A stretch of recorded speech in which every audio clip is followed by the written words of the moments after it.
हरिः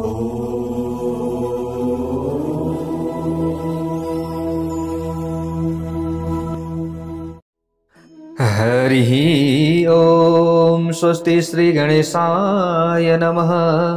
ओम नमो भगवते वासुदेवाय। ओम नमः शिवाय। शान्ताकारं भुजगशयनं पद्मनाभं सुरेशं विश्वाधारं गगनसदृशं मेघवर्णं शुभांगं लक्ष्मीकान्तं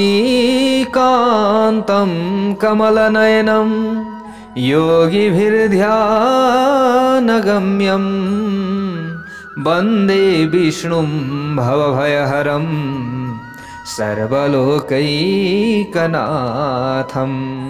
जय श्री हरि, जय श्री राधे। आजबाट हजुरहरु समक्ष हामीले श्री विष्णु महापुराण का यी कथाहरू लिएर उपस्थित हुनेछौं। हजुरहरूले पनि श्री विष्णु महापुराण कथालाई पूरा श्रवण गर्नुहोला, आफ्नो जीवनलाई धन्य बनाउनुहोला। श्री विष्णु महापुराण भित्र कस्ता कथा प्रसंगहरू छन्, श्री विष्णु महापुराण भित्रबाट हामीले के प्राप्त गर्न सक्दछौं त्यो पक्कै पनि यहाँ म अगाडि भनेर हजुरहरूलाई म लोभ्याउँदिन। कथा श्रवण गर्दै गएपछि सबै कुरा हजुरहरूले थाहा पाउनुहुनेछ। म यहाँ यस्तो हुन्छ उस्तो हुन्छ भनेर अगाडि भन्नेवाला छैन, किनभने जसमा भक्ति भाव श्रद्धा छ उहाँहरूलाई कुनै पनि लोभ लालचाको आवश्यकतै पर्दैन। पूरा उहाँहरूले श्रवण गरिहाल्नुहुन्छ। श्री शिव महापुराण पनि श्रवण गर्नुभयो, अब श्री विष्णु महापुराण पनि हजुरहरूले श्रवण गर्नुहुनेछ। पक्कै पनि जहाँ जहाँबाट हजुरहरूले श्री विष्णु महापुराण श्रवण गर्दै हुनुहुन्छ, गर्ने तर्खरमा हुनुहुन्छ र अरूलाई पनि श्री विष्णु महापुराण धर्ममार्ग युट्युब च्यानलबाट आउँदैछ भनेर हजुरहरूले जोड्ने तर्खर गर्दै हुनुहुन्छ, अरूलाई पनि धर्ममार्ग युट्युब च्यानलमा जोड्ने प्रयत्न गर्दै हुनुहुन्छ। हजुरहरू सम्पूर्णलाई भगवानको कृपा अवश्य पनि रहन्छ। भगवान श्री हरि नारायणले सबैलाई अवश्य पनि रक्षा गर्नुहुनेछ। मैले त बारम्बार भन्ने गरेको छु, तत्त्व एउटै हो। शिव भने पनि विष्णु भने पनि हैन, श्री शिव भनौँ अथवा श्री हरि विष्णु भनौँ, एउटै कुरा। त्यसै कारणले गर्दा उहाँहरू सबै एक अर्कामा परिपूरक हुनुहुन्छ। हामीले कतैबाट थाहा पाउनेछौँ। श्री शिव महापुराणबाट पनि हामीले त्यही थाहा पायौँ। अब श्री विष्णु महापुराणबाट पनि हामीले धेरै कुराहरू थाहा पाउनेछौँ, बुझ्नेछौँ प्यार भक्त भागवतहरू। त्यसैले आफ्नो यो जीवनलाई धन्य भएको सम्झनुहोला। हाम्रा अब पितृहरू पनि पितृलोकमा उहाँहरू हुनुहुन्छ भने पनि आहा मेरा सन्तानले मेरा वंशमा ओहो यस्तो राम्रो कार्य गर्दैछन्। उनीहरूले श्री शिव महापुराण पनि श्रवण गरे, अब श्री विष्णु महापुराण पनि श्रवण गर्दैछन्। पितृहरू पनि प्रसन्न बन्नुहुन्छ, आनन्दित बन्नुहुन्छ। ओहो कति शान्ति मिल्दछ होला ती पितृहरूलाई। हामीले यहाँबाट सुन्छौँ, उहाँहरू आनन्दित बन्नुहुन्छ, किनभने उहाँहरूले त कुनै न कुनै माध्यमद्वारा हामीलाई हेरिराख्नु भएको छ। हामीले यो कुरा बुझ्नु पर्दछ प्यारभक्त भागवतहरू। त्यसैले अब श्री विष्णु महापुराण भित्रका दिव्य कथा प्रसङ्गहरू छन्, हामीले श्रवण गर्नेछौँ। पक्कै पनि अब मत्स्य पुराणका आधारमा पराशरले वराह कल्पका विषयमा विस्तारपूर्वक वर्णन गर्नुभएको छ। त्यहाँ सबै धर्महरू ग्रन्थहरूको प्रकाश पार्नु भएको छ, जसमा श्री विष्णु महापुराण पनि समावेश भएको छ। त्यसमा श्लोक संख्या 32,000 स्वीकार गर्नुभएको छ उहाँले। श्री विष्णु महापुराण भित्र श्लोक 32,000 रहेको छ भनेर उहाँले स्वीकार गर्नुभएको छ। तर अब बुझ्नुपर्ने कुरा के छ भने यो श्री विष्णु महापुराणमा वर्तमान अवस्थामा भने लगभग 6,482 श्लोक मात्रै छन्। ल हेर्नुहोस्, सबले भनौँ एकचोटि राधे राधे। ल हामीले यसरी बुझ्नु पर्यो। 6,482 श्लोक उपलब्ध छन्। हुनसक्छ अब यसरी कतिपय श्लोकहरू लिपिबद्ध नभएका हुन सक्छन्। अब यो बीचको अवधिमा कतिपय श्लोकहरू गायब भएका हुन सक्दछन्। हामीले यो कुरा बुझ्नुपर्छ। अब नारद पुराणका अनुसार 6औं अंशपछि यस पुराणको उत्तर भाग पनि हुनुपर्ने हो भनेर पनि बताइएको छ फेरि, जसलाई विष्णु धर्मोत्तर पुराण भनेर भन्ने गरिन्छ। श्री कृष्णमणि त्रिपाठीको मान्यता अनुसार यो पुराण अपूर्ण छ भनेर पनि भन्ने गर्नुभएको छ, किनकि ज्योतिर्विद जो ब्रह्मगुप्तले श्री विष्णु महापुराणको जुन ज्योतिष तत्त्वको आधारमा ब्रह्म सिद्धान्तको रचना गर्नुभएको छ त्यो अंश वर्तमान अवस्थामा उपलब्ध छैन। अब जो कृष्ण जन्माष्टमी, जो भगवान श्री कृष्ण हुनुहुन्छ उहाँको हामीले जन्मोत्सव मनाउँछौँ, श्रीकृष्ण जन्माष्टमी, भरताख्यान आदिको समावेश गर्ने अंश पनि उपलब्ध छैन भनेर यहाँनिर बताइएको छ। प्यारा भक्त भागवतहरू जे होस्, हामीले यो कुरा बुझ्नु पर्यो कि जति छ यहाँ हाम्रो लागि परिपूर्ण छ। हामी कलिजुगका कलुषित प्राणीहरूलाई उद्धार गर्नमा एउटै श्लोक पनि काफी छ। त्यसमा पनि यहाँ त 6482 श्लोक रहेका छन्। प्यारा भक्त भागवतहरू हामीले श्रवण गर्दैछौँ। अब हजुरहरूले घर घरबाट श्रवण गरिराख्नु भएको छ। हामीले यहाँ भगवानका अगाडि हैन यसो बिहान बेलुका भगवानमा यसो धुपबाती गर्दै यसो पूजा गर्दै उहाँका अगाडि बसेर हजुरहरूलाई हामीले यहाँनिर कथा भन्छौँ। त्यही कथा रेकर्ड रूपमा हजुरहरूलाई हामीले श्रवण गराउँछौँ। सबले भनौँ हर हर महादेव। हेर्नुहोस्, अब हामीले श्री शिव महापुराण सक्यौँ। 125 भागसम्म हामीले श्रवण गऱ्यौँ। अब श्री विष्णु महापुराण कति भागसम्म जान्छ हजुरहरूले श्रवण गर्दै जानुहोला। हामी फेरि विस्तृत रूपमा श्रवण गर्नेछौँ। यहाँ छोट्याएर अलिकति थोरै चुस हुँदैन। पुरा जस्तो छ नि श्री विष्णु महापुराणमा जस्ताको तस्तै राखिनेछ, किनभने पछि पनि हाम्रा सन्ततिहरूले अरूले हैन हजुरहरूका सन्ततिहरूले थाहा पाउनुहोस् कि धर्ममार्ग युट्युब च्यानलमा पुरा 18 महापुराण 18 उपपुराण त्यहाँ छ, त्यहाँबाट सुन्न पाइन्छ भनेर यहाँनिर सबैलाई थाहा होस्, सबैले जान्न सक्नुहोस्, बुझ्न सक्नुहोस्, सुन्न सक्नुहोस्। किनभने किताब किनेर त्यसको संरक्षण हुँदैन आजको जमानामा। राख्नुपर्छ हो, हुन त राख्नुपर्छ हामीले किताब किनेर, तर संरक्षण छैन। एउटा कपडामा बेरेर हामीले किताबलाई राख्न सकेका छैनौँ, पूजा गर्न सकेका छैनौँ, सम्मान दिन सकेका छैनौँ। तर युट्युब च्यानलमा भएको कुरालाई त पक्कै पनि हजुरहरूले राम्रो तरिकाले श्रवण त गर्न सक्नुहुन्छ नि हैन। श्रवण गर्दाखेरि हामीले जसरी पनि श्रवण गर्न सक्यौँ हैन। अशुद्ध जस्तै अब हामीले पाइखाना जाँदै ओर्दै चाहिँ होइन, तर हामीले चाहिँ घरका काम गृह कार्यहरू गर्दै सुन्न सक्यौँ। तर पढ्दाखेरि त हामीले पढी मात्रै राख्नु पर्यो हैन, त्यसका लागि छुट्टै टाइम छुट्याउनु पर्यो। त्यसै कारणले गर्दा धेरै सहज हुनेछ। हजुरहरूले श्रवण गर्नुहोला, अरूलाई पनि गराउनुहोला, अरूलाई पनि जोड्नुहोला। हुन त धेरैले हाम्रो भिडियोलाई सेयर गरिदिनु भएको रहेछ, हामीले थाहा पायौँ। लाइक गरिदिनु भएको छ, सयौँ कमेन्टहरू हजुरहरूले गर्नुहुन्छ। अब यो पनि के हो त भन्दा एक प्रकारको भगवानप्रतिको आस्था हो पक्कै पनि। हुन त मैले पनि के नै दिन सकिया छ र के नै हजुरहरूलाई भन्न सकिया छ र पनि यहाँ जस्तो छ त्यही कथा हजुरहरूलाई हामीले राख्ने प्रयत्न गरेका छौँ। हजुरहरूले श्रवण गर्नुहोला। अब यहाँनिर मैले अघि बताएको थिएँ हजुरहरूलाई 6482 श्लोक उपलब्ध छन्। अनि श्री विष्णु महापुराण 6 अंशमा विभाजित छ। हामीले यसरी बुझ्नु पर्यो हैन। अब श्रीमद् भागवत महापुराण स्कन्दमा विभाजित छ, अनि श्री शिव महापुराण संहितामा विभाजित छ भने यहाँ अंशमा विभाजित छ। 6टा अंश रहेका छन्। पहिलो अंशमा 21 अध्याय छन्, अनि द्वितीय अंशमा 16 अध्याय छ, तृतीय अंशमा 18 अध्याय छ। हामीले यसरी बुझ्नु पर्यो। अनि चतुर्थ अंशमा 24 अध्याय छन् त्यहाँनिर। अनि 5औं अंशमा 38 अध्याय छन्, 6औं अंशमा 8 अध्याय यसरी रहेको छ। हामीले यी सबै अध्याय पछिका कथाहरू श्रवण गर्दै अघि बढ्नेछौँ। सबले भनौँ जय श्री राधे हैन, जय श्रीमन्नारायण, हर हर महादेव। हामीले आफ्ना इष्टदेव देवता जे मान्दछौँ तिनै इष्टदेवी देवताको स्मरण गर्दै भगवान श्री हरि विष्णुको स्मरण गर्दै हजुरहरूले अब सक्नुहुन्छ आफ्नो मनमै कलश सजाउने हैन। हुन त अस्ति श्री शिव महापुराणमा हामीले त कलश नै स्थापना गरेर बसेका छौँ भन्नुहुन्थ्यो। हो त्यो त हजुरहरूको इच्छा कुरा हो, कतिको विधि नपुग्ला कतिको विधि पुग्ला त्यो हजुरहरूको इच्छा हो। यहाँनिर हामीले राखेकै छौँ, यहाँनिर हामीले राख्छौँ, यहाँनिर पूजा गर्छौँ। हजुरहरूले कुनै पनि त्यस्तो चिन्ता लिनु पर्दैन, सिर्फ श्रवण गर्नुहोला, अरूलाई पनि श्रवण गराउनु होला, सिर्फ सुन्नु होला। अडियो मार्फत छ, भिडियो ल्याउन हामी भ्याउँदैनौँ, टाइम छैन, समय छैन हैन। अब धेरैतिर हामीले यहाँनिर काम गर्नुपर्ने हुन्छ।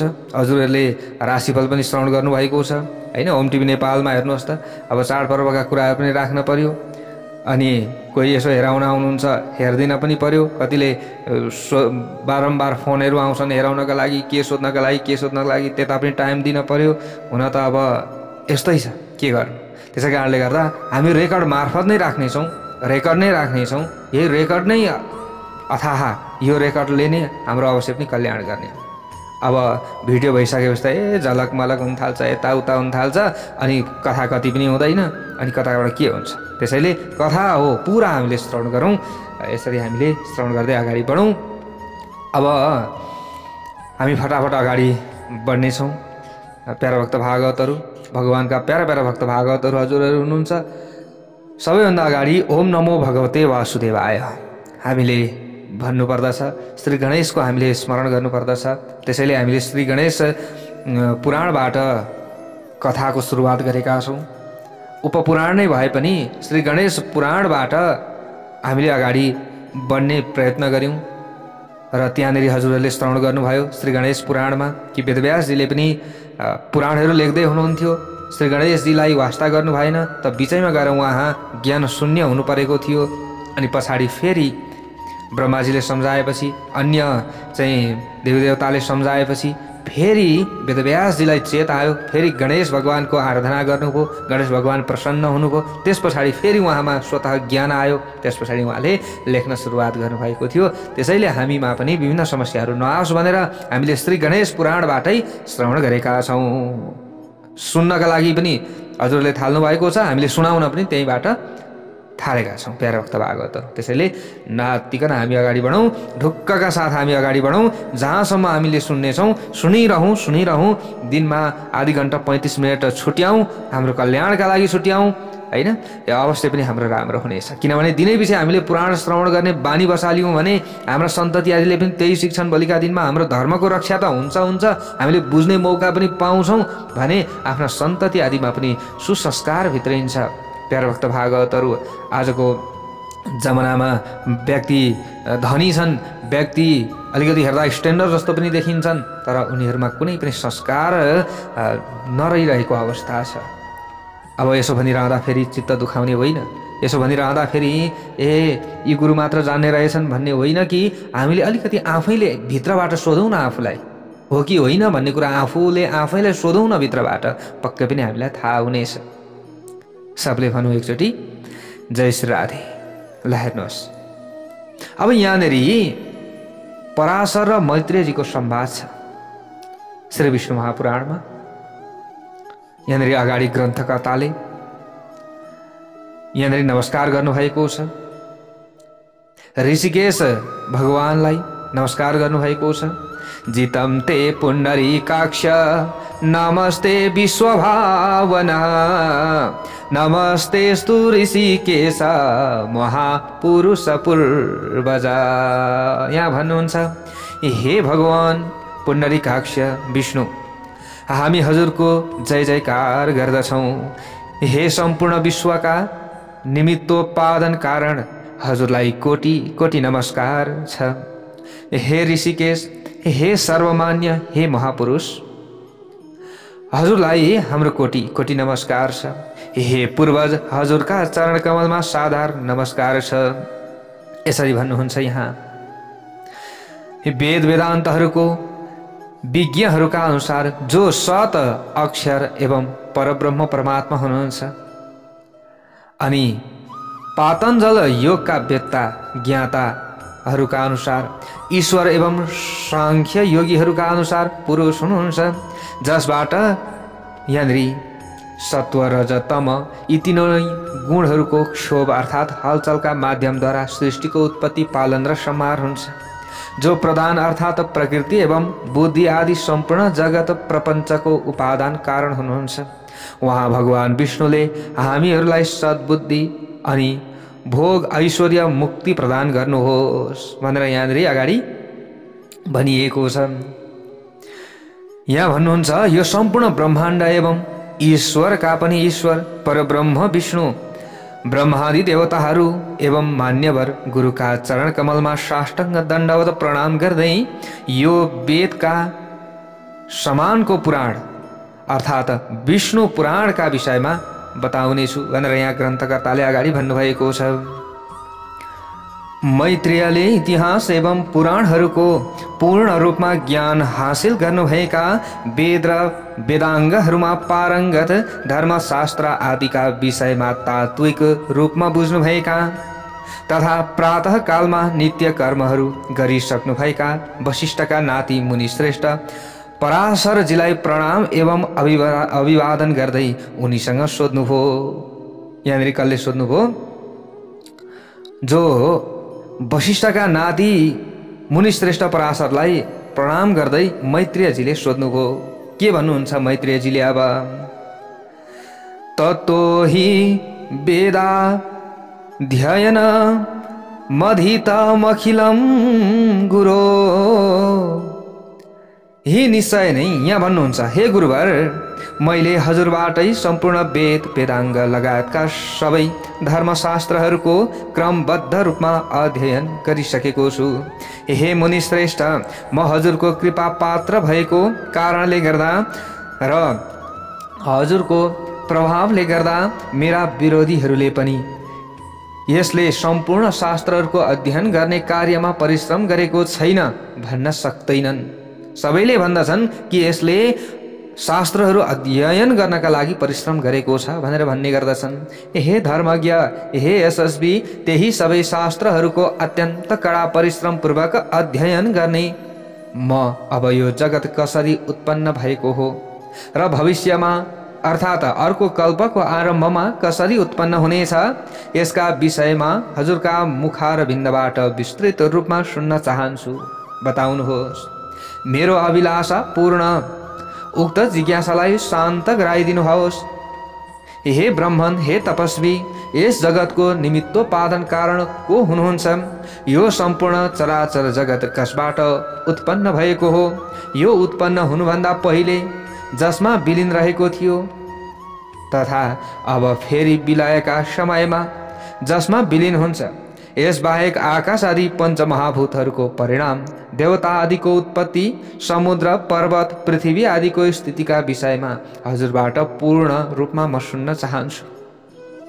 कसरी उत्पन्न भयो, कहाँबाट उत्पन्न भयो, के कारणले उत्पन्न भयो, यो सबै सुन्न चाहन्छु। हे मुनिश्रेष्ठ, सूर्य आदि ग्रहहरूको स्थिति र उनीहरूको परिणाम, देवता आदिको वंश परम्परा, मनु मन्वन्तर, चारवटै युगहरूमा बाँडिएको कल्प र कल्पहरूको विभाजन, प्रलयको स्वरूप, अलग अलग चारवटै युगहरूको धर्म, देवर्षि अर्थात् देवताहरूका ऋषि नारद, अत्रि, मरीचि आदि ऋषिहरू एवं राजर्षि अर्थात् राजाका वंशमा उत्पन्न भएका महर्षिहरूको चरित्र, वेदव्यासद्वारा पहिलेका जसरी नै वैदिक शाखाहरूको रचना अनि ब्राह्मण आदि चारै किसिमका वर्णहरू एवं ब्रह्मचर्य आदि चारवटै आश्रमहरूको धर्म, यी सम्पूर्ण विषयहरूमा म हजुरका कोमल वाणीका माध्यमद्वारा विस्तारपूर्वक सुन्न चाहन्छु।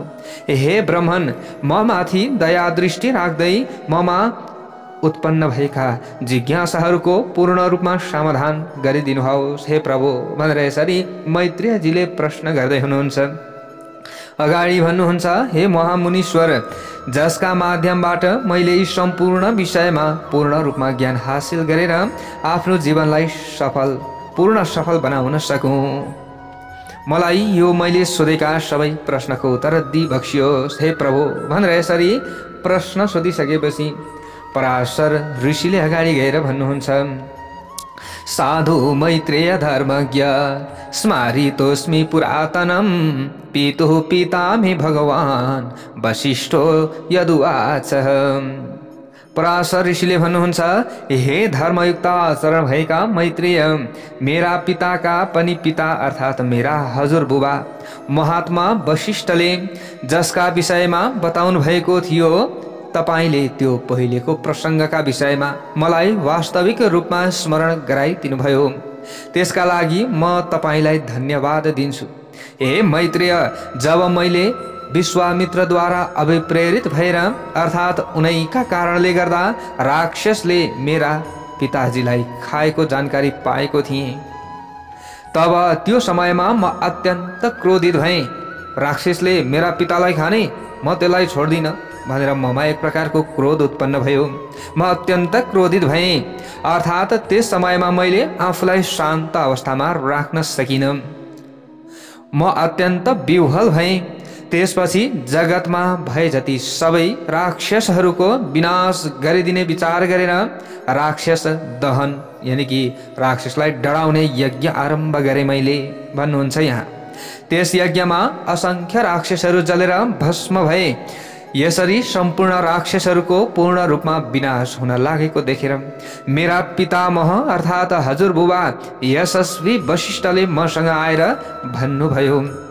उहाँले भन्नुभयो, हे तात, हे छोरा, हे बाबु, शिष्य आदिलाई प्रेमपूर्वक बोलाउने शब्द हो यो हे तात भनेको नि। बाबु भनेर यसरी बोलाइन्छ। बुबा अथवा शिष्यलाई बोलाउने शब्द हो हे तात भनेर हामीले भन्ने गर्दछौँ नि। हे तात, कसैमाथि पनि धेरै रिस गर्न उपयुक्त नहुने भएकाले अब तिमी रिसलाई पूर्ण रूपमा त्याग गरेर शान्त हौ।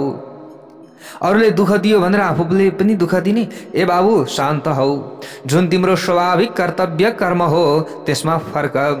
तिम्रा पितालाई राक्षसहरूले खानुमा उनीहरूको कुनै अपराध, कुनै पनि दोष छैन, किनकि तिम्रा पिताको प्रारब्ध नै त्यस्तै थियो अथवा यस्तै थियो।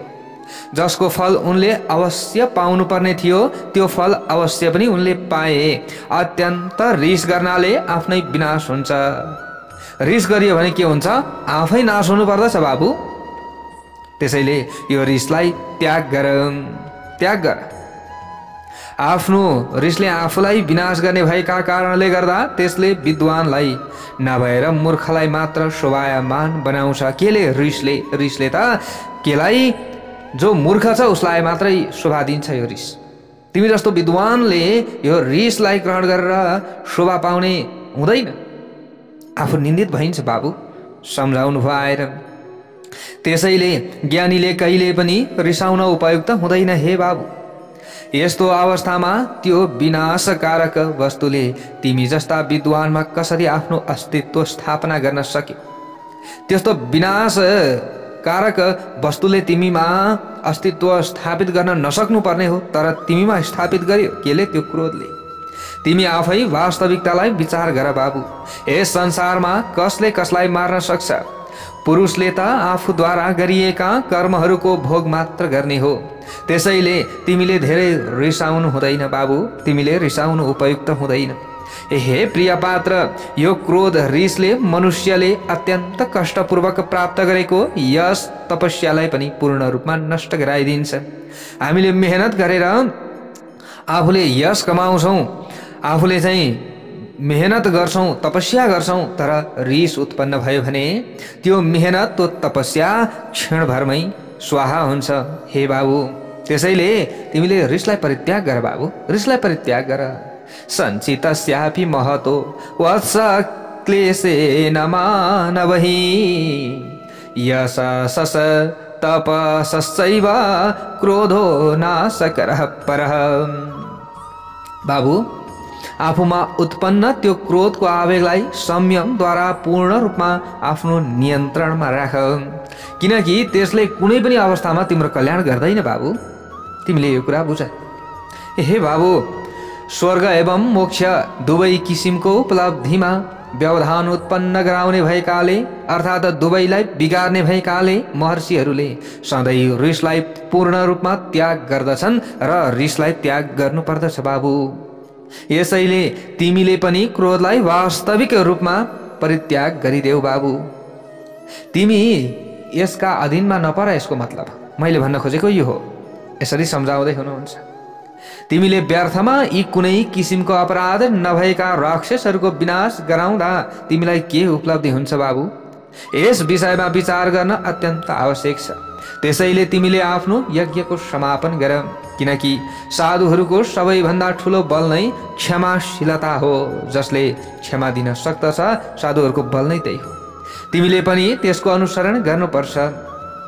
यसरी आफ्ना महात्मा पितामह हजुरबुवाद्वारा सम्झाएका कुराहरूको गौरव, गुरु अर्थात् महान हुनाको भाव वा गम्भीरता। गौरव भनेको, गौरवको अर्थ यो हो। सम्झाएका कुराहरूको प्रति विचार गरेर मैले त्यो राक्षस दहन यज्ञको समापन गरिदिएँ भनेर भन्नुहुन्छ यहाँ। यसरी यज्ञको समापन भइसकेपछि महर्षिहरूमा श्रेष्ठ मेरा पितामह वशिष्ठ अत्यन्त प्रसन्न हुनुभयो। त्यसै समयमा ब्रह्माजीका पुत्र महर्षि पुलस्त्य पनि त्यहाँ आइपुग्नुभयो। हे मैत्रेयजी, पितामह वशिष्ठले उहाँको सम्मान सत्कार पनि गर्नुभयो। त्यो समयमा यसरी सम्मान सत्कार गर्दै अर्घ्य समर्पण गर्नुभयो। त्यसपछि महर्षि पुलहका जेठा दाजु धर्मात्मा जो महर्षि पुलस्त्यले आफूलाई दिएको आसनमा विराजमान हुँदै मसँग भन्न लाग्नुभयो, तिमीले आफ्नो मनमा अत्यन्त ठुलो वैरभाव, भनेको के? शत्रुत्वको भाव हो वैरभावको अर्थ।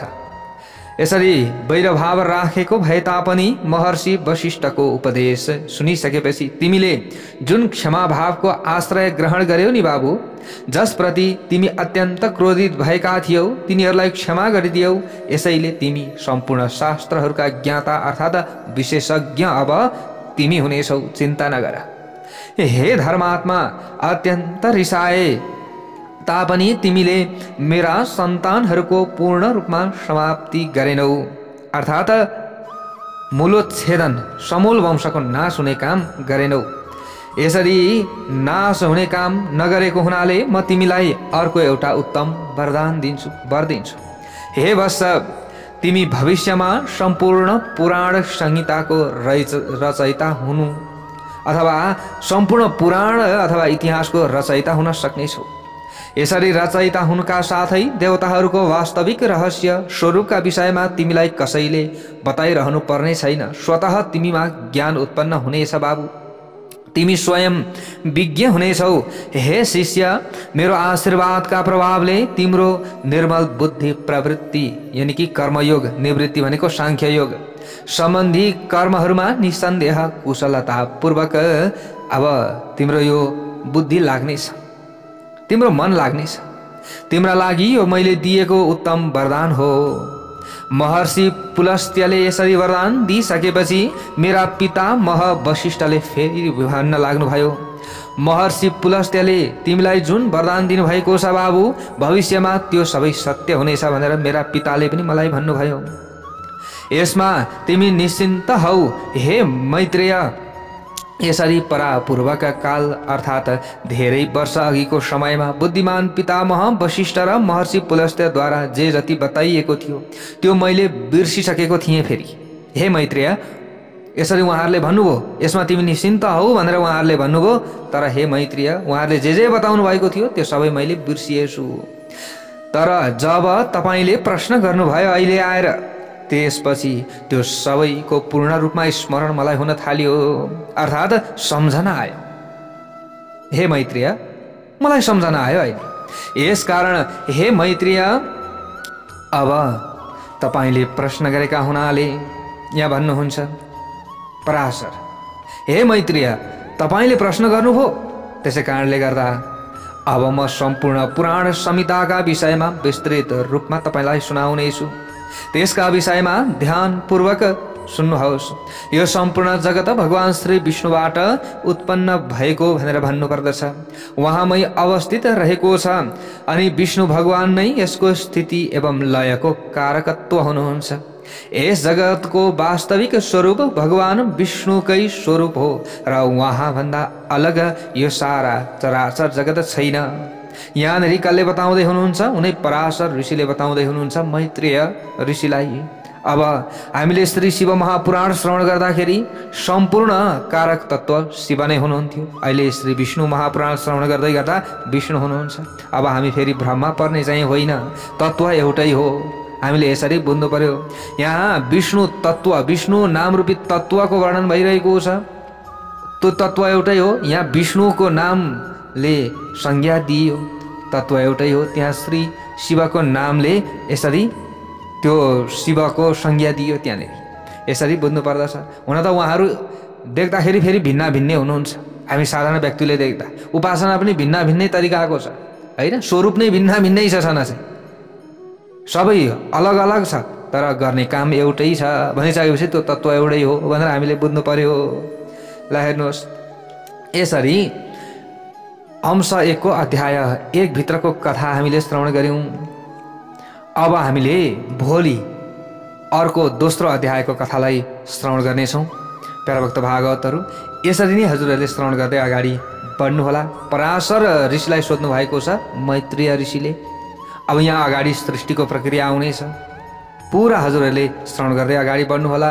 श्री विष्णु महापुराणमा सृष्टिको प्रक्रिया कसरी उल्लेख गरिएको छ त्यो हामीले श्री विष्णु महापुराण श्रवण गरेपछि नै थाहा पाउँछौँ, त्यतिकै हामीलाई थाहा हुँदैन।